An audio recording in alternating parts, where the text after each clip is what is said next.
Are you wanting to create a highly prosperous photography business doing what you love? Or maybe you have a great business already and want to up your game? Then you're in the right place. Master craftsman photographer Lucy Dumas and her guests are here to support you on your journey. Now here's your hostess and tour guide, Lucy.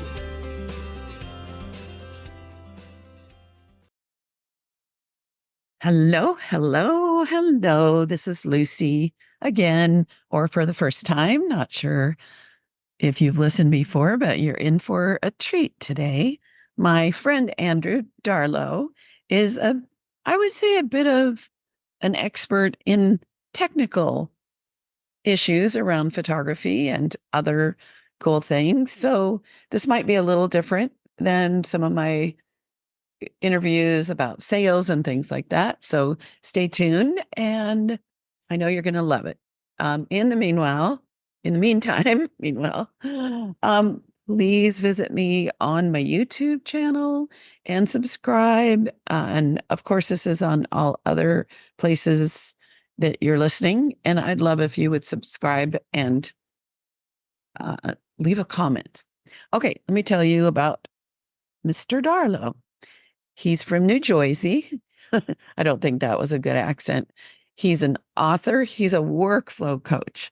So you can look back on some episodes and find Andrew another time. And I think we talked about workflow at that point. He has been in business for 25 years, helping people capture, edit, print, and back up their photographs and videos and other media. He's appeared in many publications. He has photographic prints exhibited widely and are shown in numerous private collections. And he invented this nifty thing called the GalleryPouch Art Bubble bag. And he'll tell you about that later.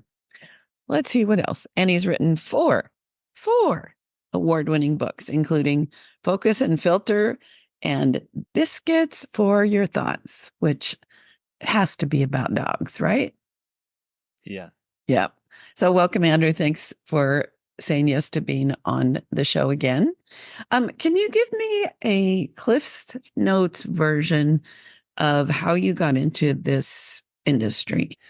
Okay. Well, first, it's wonderful to be back. I had so much fun the last time I was on. And so my love of photography started probably around age 10, 11, 12. My dad used to take pictures a lot with slide film, and sometimes he would project them through the Kodak projector, and that was always fun. Mm-hmm. But then I went on a trip to Washington, D.C. in 6th grade, so I was about 12 years old. And I remember having some kind of camera and coming back and being amazed at being able to show everybody my photographs. Oh, I have to throw something in. There's a young woman who has a child, and the woman grew up next door. I held her when she was a day old, and they were visiting this weekend, and her daughter is now 9 or 10, and I let her play around with my camera. And so it makes me happy to think that maybe I've started her on something. I, of course, took lots of pictures of her mother and her aunt when they were little girls growing up next door. And so thank you for that reminder that something can spark a lifetime passion that starts when we're young. So yeah, she started photographing her foot and the fire, what's it called, where pets pee on it? Fire hydrant. That's a fire hydrant. Fire hydrant. A dog pee receptacle. Luckily, they painted mine a bright yellow, so it's perfect. Anywho, okay, now continue. Sure. And then in high school, I started taking pictures for the school yearbook and the school newspaper. And when I went into the darkroom that they had there, and I saw the first prints kind of come to life in the developer tray, I was like totally transfixed and I was hooked. So that was a big part of my passion for photography. And that then led to me, fortunately, being able to live in Japan, and I received a partial scholarship to live with a family right after high school. Mm. And I took pictures of like all the meals my homestay mother made, and went on different excursions to Shinto shrines and Buddhist temples, and it was just the most amazing experience with my little Konica point and shoot. At that time, I had like 50 rolls of film that I brought with me, and when I came back, I had them all developed, and I had 4x6 prints made, and I made albums, and that was like a real eye opener because I realized there's almost no better way to tell a story of a place than having photographs and being there to explain some of the context behind it. So that was like the big thing that said, wow, photography is magic, and you can do so much with it. And then that led to many more things in my career, which And I the could rest go is on and history. on, but yeah, that was the big spark. Yeah. Interesting, because I was editor of my yearbook, but I was afraid of photography. While I was afraid of doing it, the technical part, I just had no idea I would have an aptitude for that and that it wasn't that complicated. And so when I got a good camera, I'd had all that visual experience that then everything that came out of my camera was, I will humbly say, pretty darn good considering, I just started. And I remember that first print when somebody helped me, first of all, help me. This is what a can with rolls of film, help me, Yeah. process and then make that first print. Yeah. Pretty magical. Okay. So today we want to talk about actual prints. And Andrew's pretty passionate about all of that. So let's get started. What are your thoughts about different kinds of prints and just all the things in your head? Not all of them. That would be a lot. Almost But like photography. We'll pick and choose. yeah. So as photography is magic, so is the ability to actually make a print of something that is out in your world. It truly is amazing. If you look at the history of it and what it took to get to that point and where we are now, it's just amazing. So I want to maybe cover some of the print processes that I use and a lot of people use so that they can share their work with others. And there's a wide range. And I think a lot of people don't always realize they may know about one or two, but they may not know about this other one or this other one. So Right. I'd like to just give like an overview of a bunch of them. That sounds great. Before we get started, do you know when the first print was made and what it was? Do you have some of that history of printing up there in your brain? Yeah, well, they say the first photograph, not maybe a sun print, was in France, and picture of a barn. So I think it's at the University of Texas at Austin right now. And about 1840, 1850? 2030 something. Ah. Could be Oh, 40. so people may not know that there was, for artists, an image would be projected onto a canvas, just like projectors now, and then they would paint or sketch that. And that was around for a long time before someone figured out the chemical process to make it a print. So it's almost like those were digital prints back then that you couldn't do anything with and hang on the walls. And those are lost to history unless an artist did the painting. So you know what I'm talking about, right? I think it may be talking about Pinhole, where you could project an image huge, like there's Albert, I don't know his name, Alvarado Morel or something. If you look at his work, it's incredible. And then there's people like Vermeer, I think, had a box where he would be able to see the image coming in, if I'm not mistaken. And that may be what you're talking about. Yes. So it was using some of the processes that we use to take photographs, but there was no materials to actually capture the light that was falling on the canvas or the wall or whatever they were using. Anyway, so let's talk about it. So what is number one on the list that you gave me is a C print. What's a C print? Tell us about that. C print would be, C print. And this could also be a black and white print, regardless whether it's black and white or color. It's something that's made in a darkroom. And most of us as photographers know this process. For example, when I talked about shooting 50 rolls of film and having 4x6 prints, that was a C print process where it uses a paper and it gets exposed to light and there are chemicals, and out comes either a color image, or in the case of black and white, there's all kinds of ways to do that. But silver halide is a typical way of doing that. So you have your tried and true photographic processes still going strong. And in general, if you were to make a choice, I would try to find a company that prints on Fuji Crystal Archive, just because it has such a wonderful longevity and a lot of firsthand experience from a lot of people over maybe 20, 25 years or so.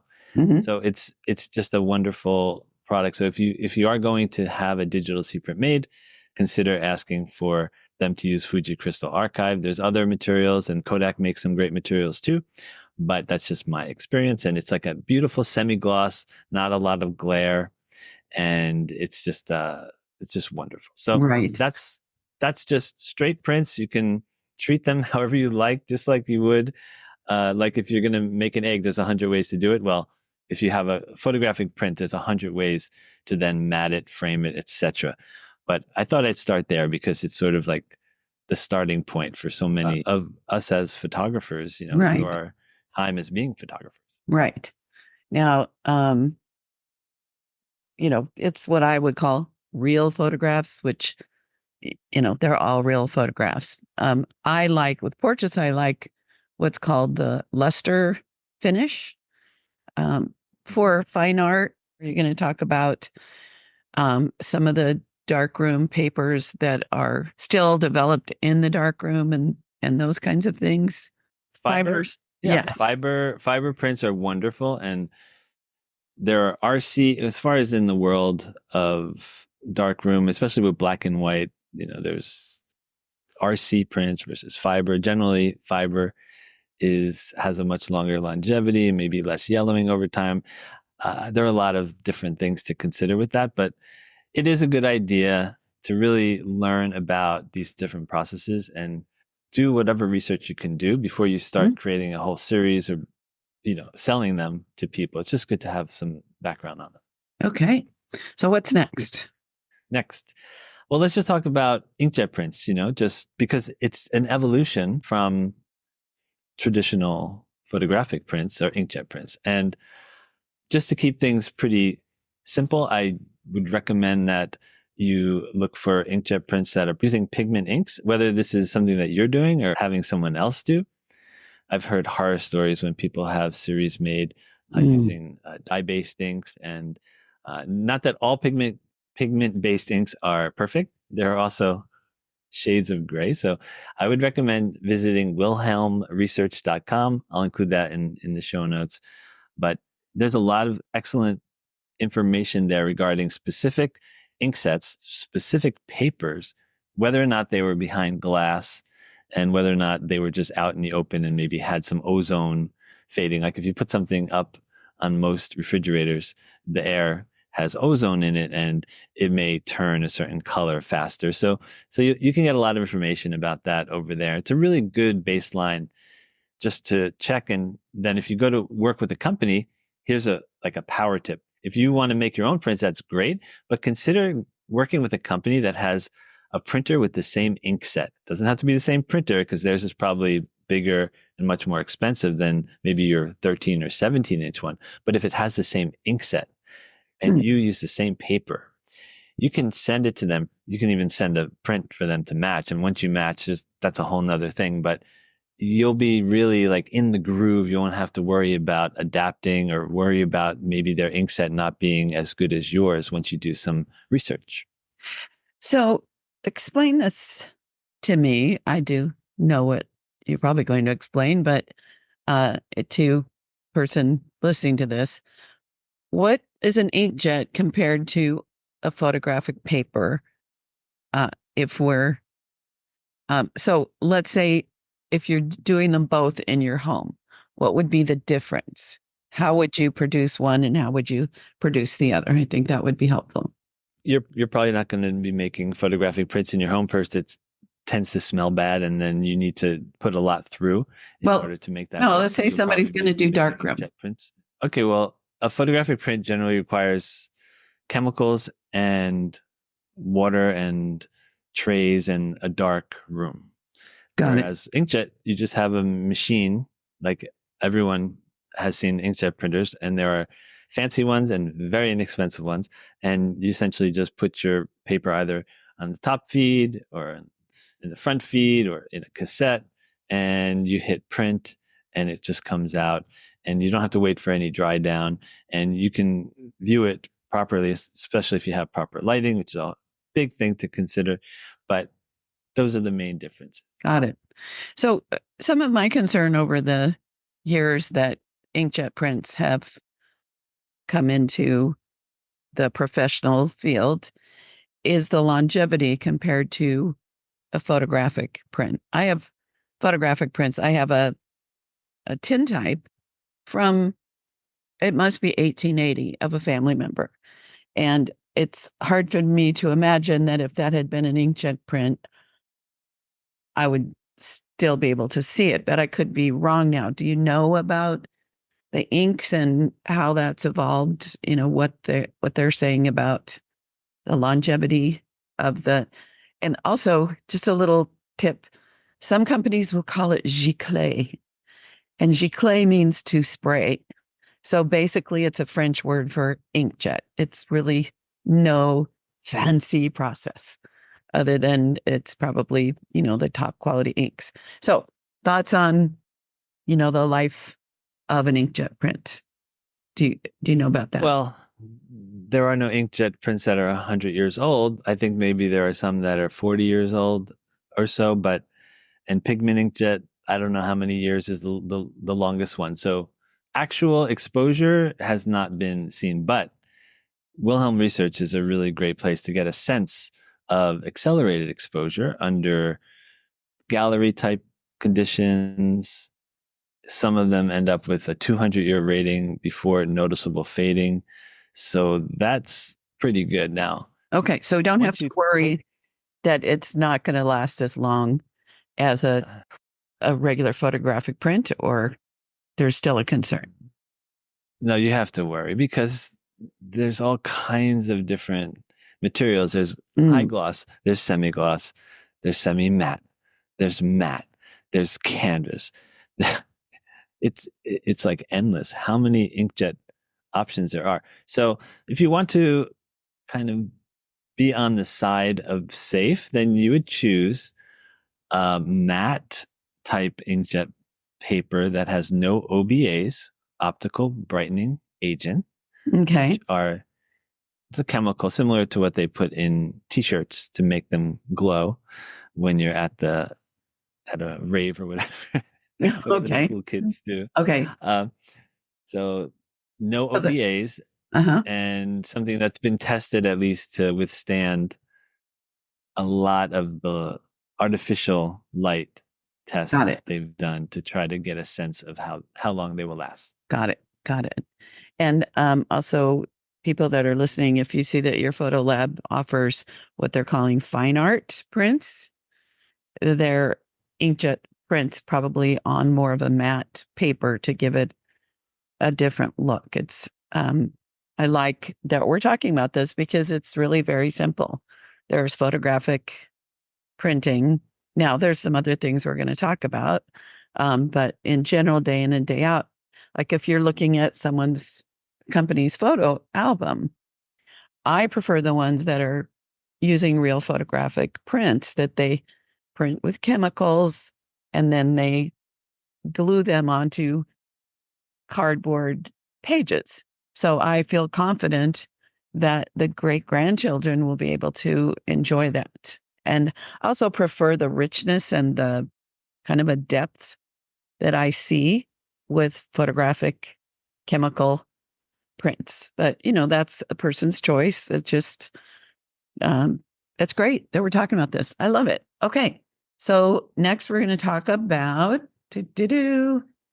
Canvas wraps, Okay. whether these are inkjet printed or what's called hand stripped prints, you were sort of alluding to that, which are made from C prints. And one company that stands out that I've seen their hand stripped prints, which means they take an emulsion from a C print, which we talked about earlier, and they adhere it, and it actually gets bonded into canvas. And the results are incredible. Mid-South Color Labs in Jackson, Tennessee is one I know that you have trusted your artwork with for many years. And you may have a word or two about that before I talk about some of the other options with canvas. Sure. So what I love about canvas is because it's a real cotton linen canvas you'd paint on. And so the little nubby textures are uneven. With the inkjet, quote unquote, canvas, it's just this even, smooth surface. And so I love the depth. I love how it takes it kind of to a next level. And it's something that people cannot get on the outside, just a regular person who has a digital file does not have access. So it helps me sell the concept of why I don't provide digital files, but what I provide is way far and above better quality than what they might get if they had those files. And I love also that now there's inkjet canvases, and I've gotten some cheap and cheerfuls when I did art for my vacation rental here in San Diego. In case someone's coming, it's above my garage. It's really cool near downtown. Anyway, cheap and cheerful meaning you get those little specials and they're very inexpensive. And I'm sure they had the brighteners. And so I just did some photographic art of Paris and different things. And yeah, I see the fading. Whereas I do have some prints, some canvases from the higher end labs that don't have those brighteners in it, that definitely I can see that they're holding their own. So another great source is Guild Canvas, and both Mid-South and Guild have videos that show how they peel off the backing of the photographic print and then heat seal onto the canvas. And yeah, it's pretty fun for techies. Absolutely. So Okay. yeah, in the world of canvas wraps and inkjet, I mean, there's such a wide variety. There are extremely poor quality inkjet print where you don't see any variation at all. And then if you use a company that uses really good materials, then you will see some of the variation, which makes you feel more like it's an actual canvas print. But it is still hard to get that embedded look that you get with the hand strip prints that you were talking about. So I love the canvas prints because, and most people are going to go with inkjet just because the market. So if you are going to go that way, it's a couple of things to think about. You have to decide on the depth. So that's very important. If it's going to have a frame, it doesn't have to be so thick. But if it's not going to have a frame, then you're going to want to go with like a 1.5 inch depth, which they sometimes call 2 inch, which is it's kind of like a 2x4. I don't know why. But about 1.5 inch wide, and that has a beautiful look and feel if you're just going to put it onto a wall. Then there's the issue of sagging. Now, sagging canvas prints are bad, and I've had it happen to me even when I printed my own, on an inkjet, and then I sprayed them, and I had a friend actually do the hand stretches as an expert, and something happened, and it actually got maybe the staple came out. Something happened, and you saw a big sag area. That is a nightmare for anyone who has, especially inkjet canvas. So I tend to like to use the companies that have a board behind the canvas, the face, because then at least you know that it's going to be flat in the front. So that's a big thing, because it's so embarrassing to either have someone get something that's been shipped and who knows how cold or hot it was, and for them to get it and say it's great, but there's a giant like ripple in it. What's that all about? Right. So I can save, I think, a lot of people a lot of headaches by at least looking out for that, and see if the face of it is described as having a board. So that's something else. Yes. And then there's the finish. Some of these canvas prints, I mean, I've had, I don't know, 10, 12 different ones made from different companies. Some of them are so shiny, it's terrible, like terrible. Just Terrible. so overly shiny. Any light in the room, you're going to see glare. Mhm. Shiny has its place for some things, but not for canvas, in my opinion. So then there's semi-gloss, which can still be too shiny. And then there's matte, which generally was what I liked, something more like a semi-matte. Mhm. And there's very matte. So you have to find your happy medium and find the one that really works best for you. Great.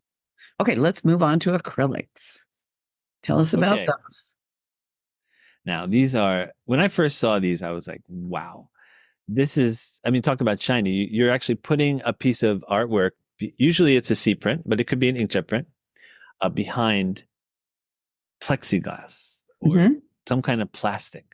But this plastic is unlike almost any other plastic, especially if they create these beautiful beveled corners. It looks Mhm. like a jewel. So there's a number of companies who do this work, and they're heavy.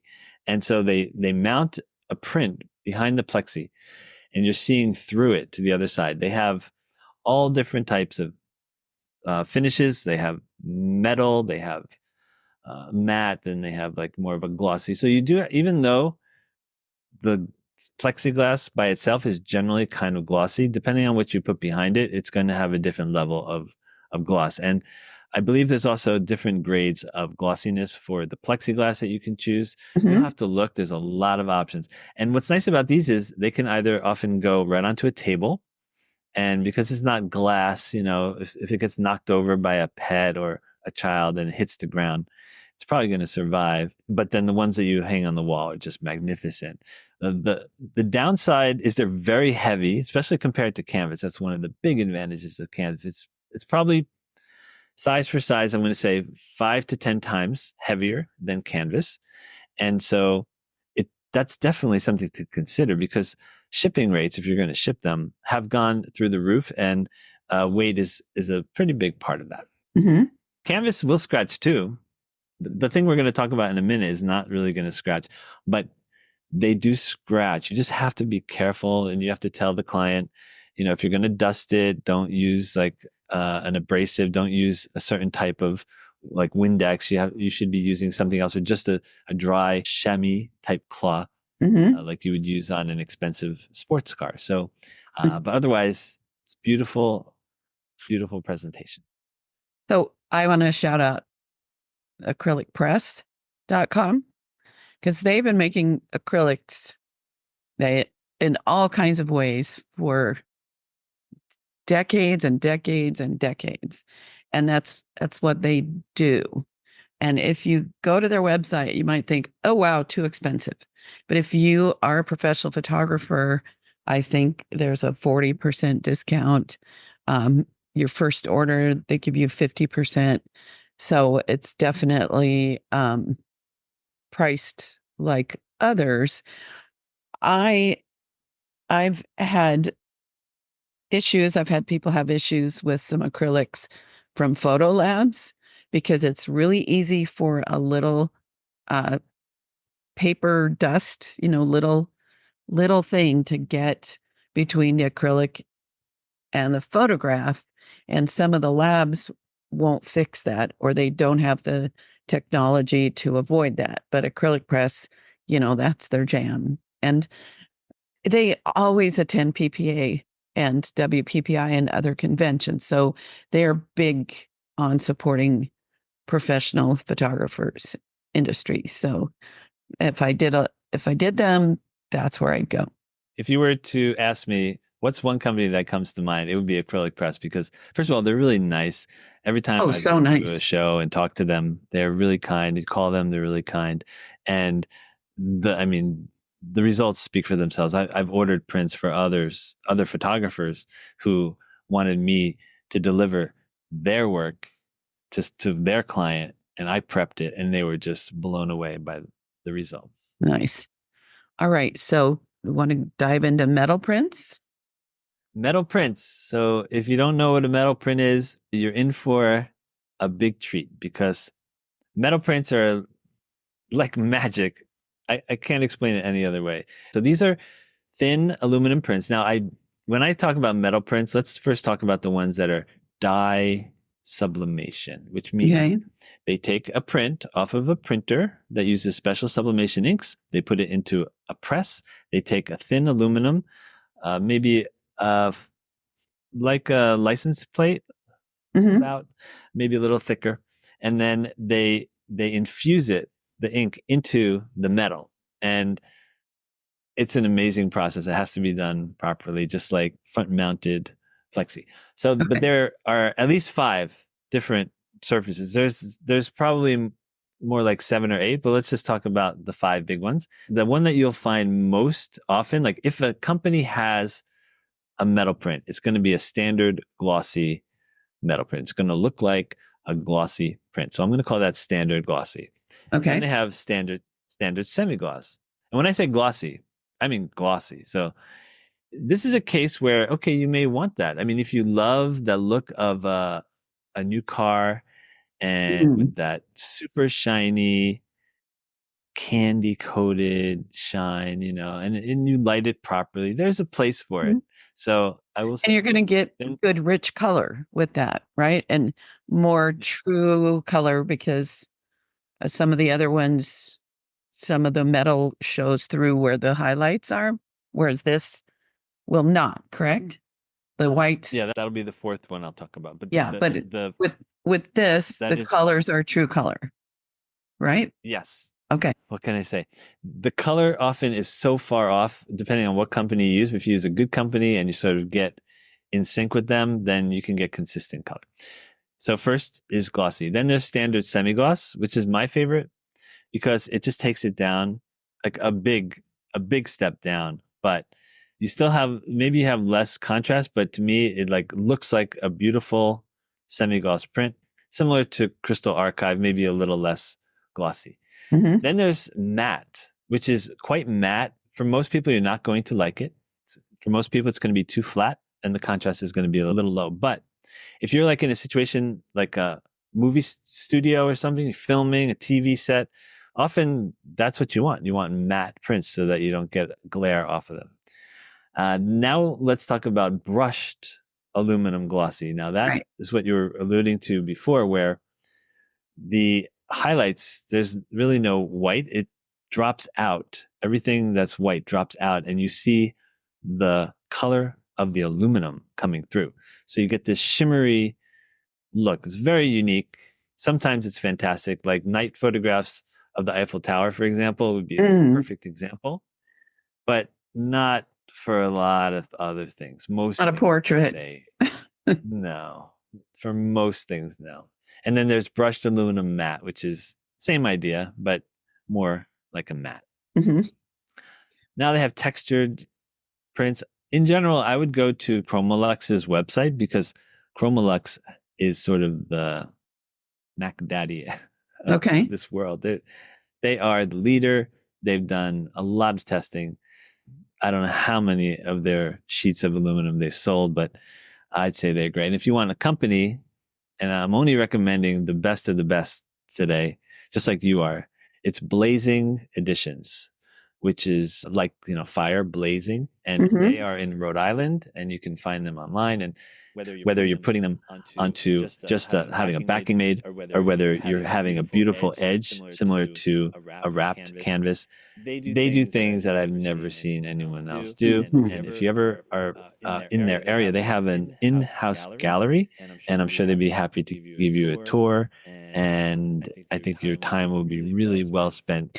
So are they priced for the consumer? Do they have professional, like acrylic press has consumer price and gives us 40% off if we're professionals and we're trying to make a living or making a living selling prints. I mean, do you know? Yeah, you'll have to ask them because Okay. I've just, seen their work, but I haven't contracted them. Okay. So that's something to know, as you're listening to this, is that there are photo labs that make these prints that only take on professional photographers. There are some where you get a better price when you're a pro. And then there's some where anybody can order anything, anytime, and it's all the same price. And because I like to make money, I like to find the labs that are not charging me retail. For example, I don't want to go into framing, but framing your work is another conversation. And one of the challenges is finding options where we pay wholesale framing prices. And those, there used to be a lot more available to us. I think partly because canvas wraps and acrylics and metals have become popular. Probably professional photographers are ordering less frames because some of those that we just mentioned don't need frames. I don't know why. But anyway, if you're going to frame, find a place where it's not the same price as if the client went somewhere and did it themselves, because it's hard to mark it up 3 or 4 times from your cost if they can get it elsewhere. Okay. Meanwhile, back to the show. I should Yes. mention something about these metal prints. One of the other reasons why I like them so much is that they tend to be very scratch resistant, which is important. Oh. You don't have to be nearly as careful when you go to clean them. And there are even tests online where they actually put like a blowtorch or flame to them, Mm-hmm. and they survive fine. So I like that a lot. The thing that you do have to be very careful of, if you're just going to have them float, so that means some kind of backing on the back. First of all, if it just has sort of like 3M adhesive, it's just something to consider. Make sure it's done properly, because you're just putting like a block, usually a block of some sort on the back, and just keep that in mind. And then if you are just having it float and now the edges are all exposed, well, if something scratches up against it, someone knocks into it, you can actually create a real problem. So that's why I tend to like the ones that are either recessed inside of a shadow box, or actually a shadow box around it, or you could even frame them. So there's all kinds of options. What's nice Right. about framing is you can get a frame and use like a spacer. I mean, you don't have to use glass or plexi. It's wonderful when you can get rid of the glass and plexi if possible. So Mm-hmm. this allows you to do that. So just put on your thinking cap and see all the different possibilities. Good to note. And in thinking about that, if there's a rounded corner option rather than a pointy corner, I would choose the rounded if it's going to be floated off from the wall, because it's probably a little safer. So, A lot safer. okay. All right. So number 6, you wanted to talk about press print cards and other materials. So let's go into that. Okay. Before that, though, there was something called direct print metal prints. And now Oh. these are quite popular, where they have these flatbed printers, which are absolutely just a freak of nature. These things, they can pump out, like if you've ever seen signage outside of convenience stores and things like that, which is on this white plastic corrugated, that's almost all just coming through these flatbed printers. And a lot of them are really, really fast, but some of them are really great quality. So they can take all kinds of materials and it will go through, and usually it's in this giant room, and some of them are up to 10 feet wide or 12 feet wide, and it will just print directly onto the face of the metal. Now that's wonderful, but you have some potential issues. First of all, scratching is a real problem. like they scratch very easily. Cleaning will be a little bit of an issue because it's just ink on top of metal. And then, you won't want to put a blowtorch on it. That's for sure. No. But it's an option. And just realize, just because something says metal print does not mean you're going to get a dye infused metal print. So that could be the most valuable thing you heard today. All metal prints are not the same. Got it. Okay, so we ready to move on to press print?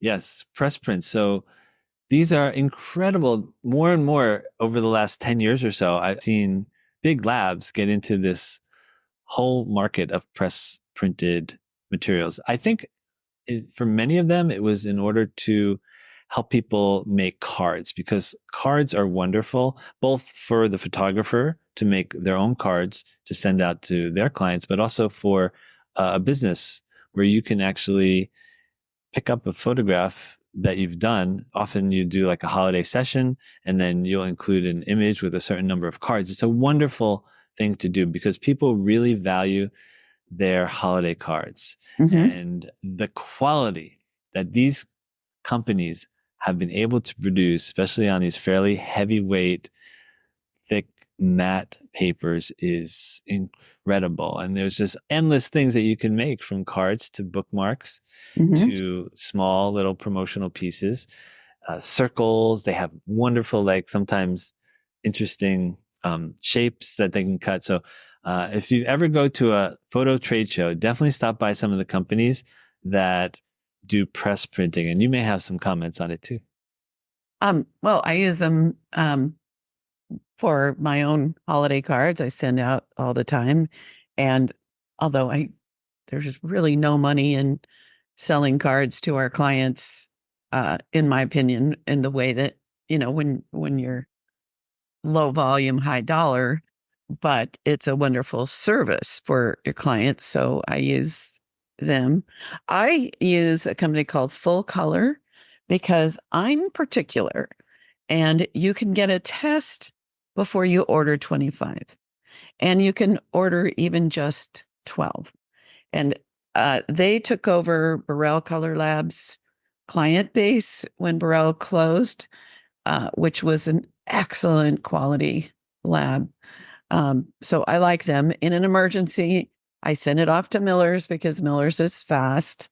And business cards, if I do flyers, like I'm fixing to hire somebody to put cards on all my neighbors to let them know I have this great little granny flat above my garage in the neighborhood for when their parents or their kids come to town and there's no room at their house. And so I'll probably have it printed at one of the photo labs as opposed to, a commercial printing. So it's really handy these days to be able to get some things printed without having to go find a printer and get a test and, all the things. So yeah, it is very wonderful.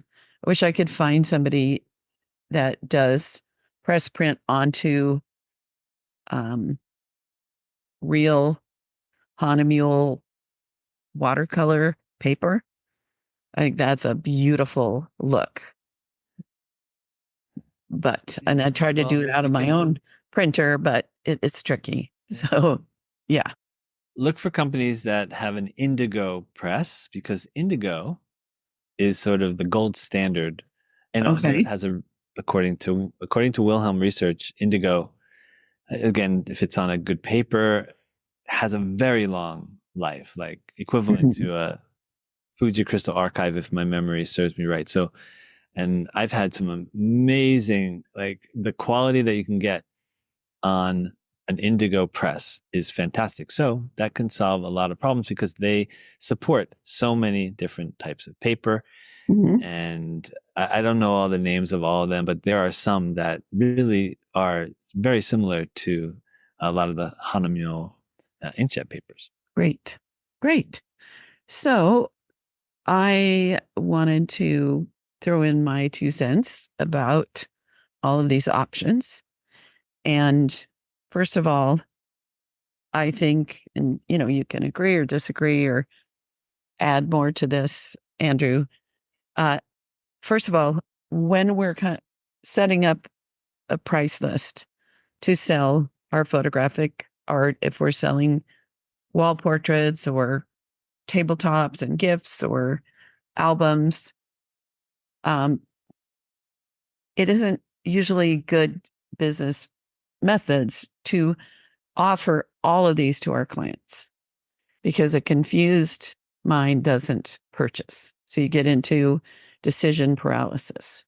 The other thing is, each one of these needs research. You need to know that when you send it there, this company is going to make it leaning this particular color. Like if I send a file to have a metal print, an acrylic print, and a canvas, that same file looks different on different materials.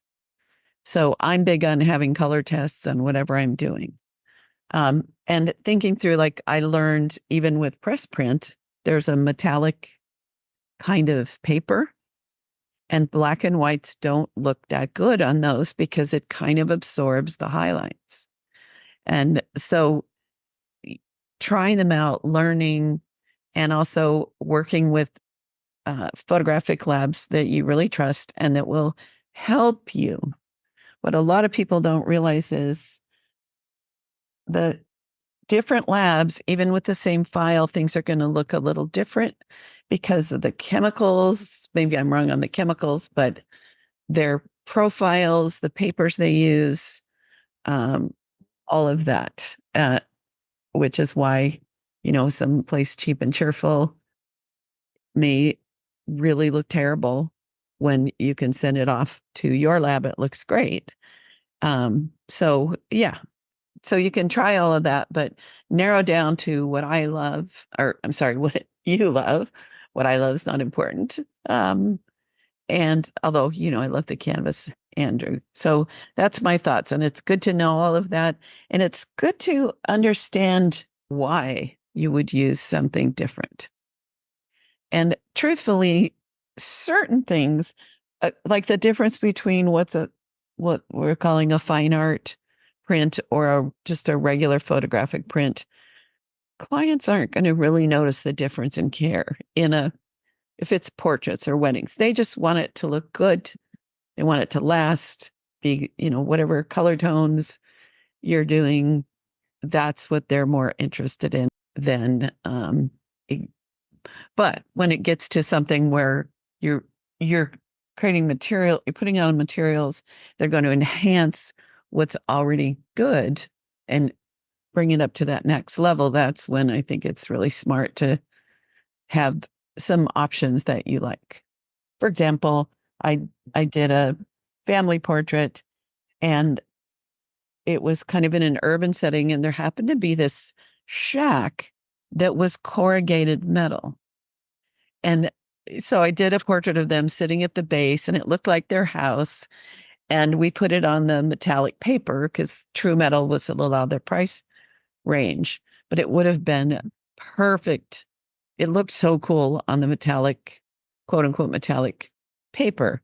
And it would have been amazing on the right metallic print. So thoughts on that, Andrew? I know we're getting a little short on time. So I'm all about offering the things that you are going to have, first of all, the fewest amount of headaches getting made.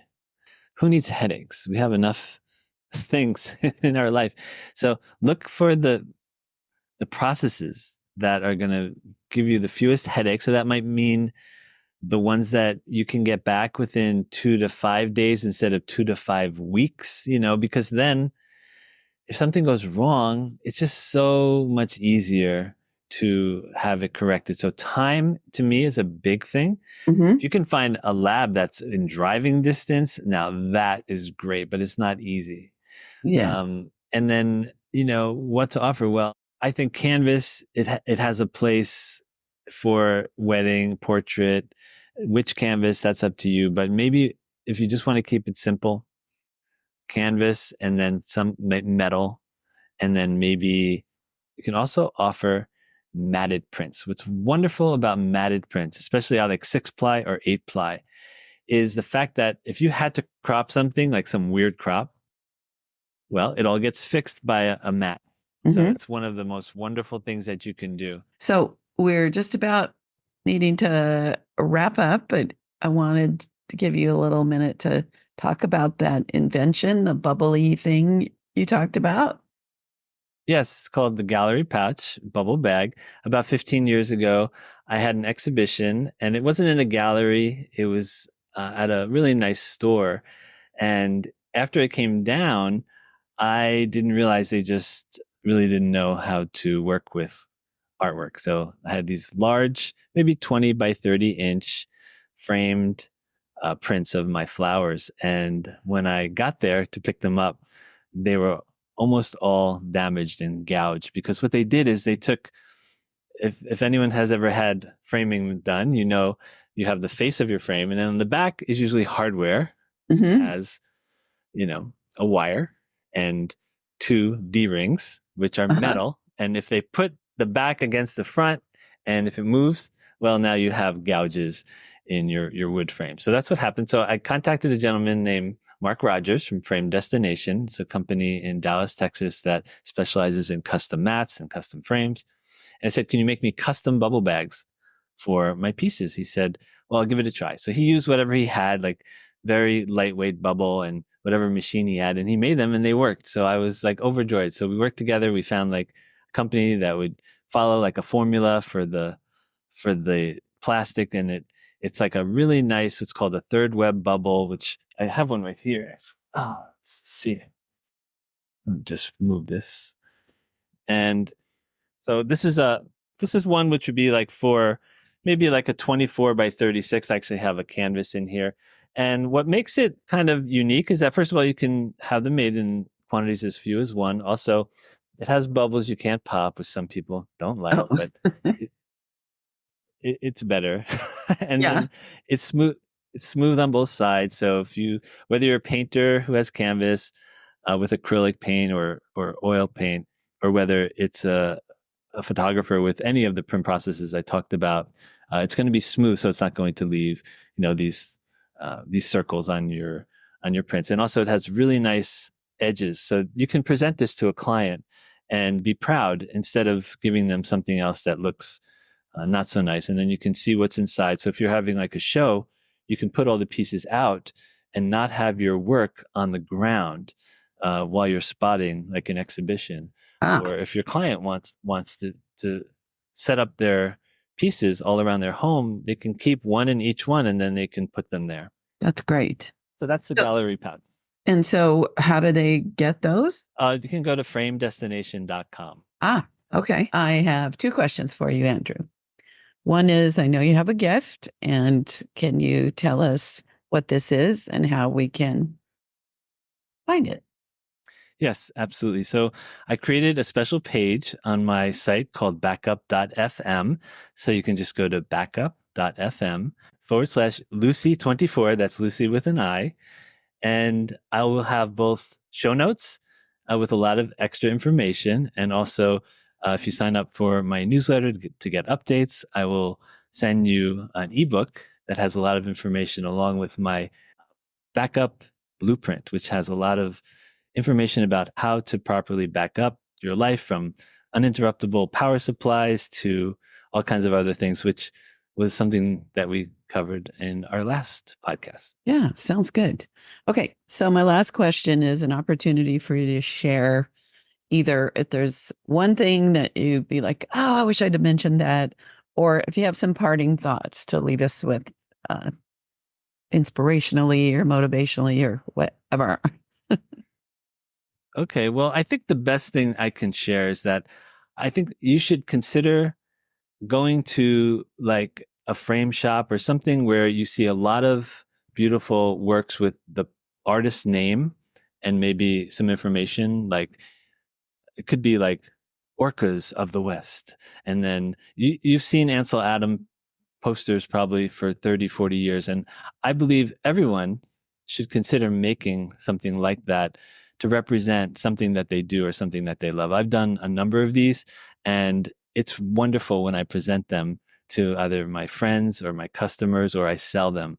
So just look at Ansel Adams for inspiration. Just put in your favorite search engine, Ansel Adams posters, and you will see, Yosemite, whatever, and you'll see Ansel Adams and something about it. And I believe it's a wonderful way to just share your love of photography, and they can also be sold. Great. Well, thank you, Andrew, for saying yes again to being on the show. And my big push is selling prints. But there's that learning curve about what am I going to sell? What are my options? Where do I go? So this is just such good, powerful information that I know people are going to be so grateful that you took the time to have this little chat. So thank you, Andrew, so much. Thank you, Lucy. This was fun. And I always appreciate getting your feedback and your experiences. That's one of the reasons why I chose this topic, because there's really nothing like someone who's been in the trenches, who has really gone through so many different possible print processes. And then you've been able to share some of the ones that worked for you, and the proof is right behind you. So it was really nice spending this time with you. Thank you, Andrew. You have been listening to The Highly Profitable Photographer with Lucy Dumas. If you've enjoyed this podcast, please rate, subscribe, review, and share. To connect one-on-one and learn more about our coaching programs, just go to lucydumascoaching.com. Until next time, go have fun photographing and selling your work.